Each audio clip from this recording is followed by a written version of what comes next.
मुझे कुछ नहीं हो सकता। और एक बहुत खूबसूरत लंदन में सिनेमा हमने के बनौले रहने जा, और लॉकडाउन की वजह से वो सिनेमा इतना दिन से रिलीज ना होता ला।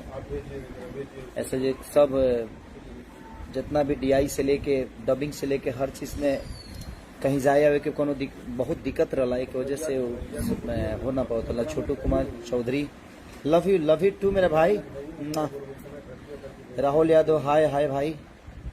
वैभव पंडित बाबा प्रणाम, गोड़ छुके गोड़ लगता नहीं। हार्दिक कुमार जी, करण कुमार जी, मदन राज जी, विशाल गुप्ता जी, गौतम छोटी यादव, सबके प्रणाम। राकेश मौर्य जी, सबके प्रणाम। यदुवंशी मोनू यादव, लव यू मेरा भाई। Rocky Singh ji, love you भाई मेरा। RK बादल गुप्ता, सुभाष राय, सबके प्रणाम, सबके प्रणाम। गुरु कुमार जय हो गुरु भाई। और सचिन कुमार यादव, लव यू सचिन भाई। अतुल शर्मा जी, मुकेश यादव भाई।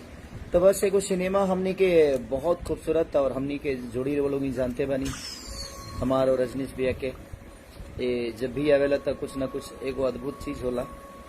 और चोरी चुपके सिनेमा के नाम बा, जौना में हर आदमी अपना हिसाब से बहुत अच्छा काम के लिए बनी जा। हमनी के बड़ा ठंडा में वो सिनेमा बनल रहे, इतना ठंडा, इतना। अब लंदन के जाड़ तो जानते बा लोग, जे गोइल हो जानत होई।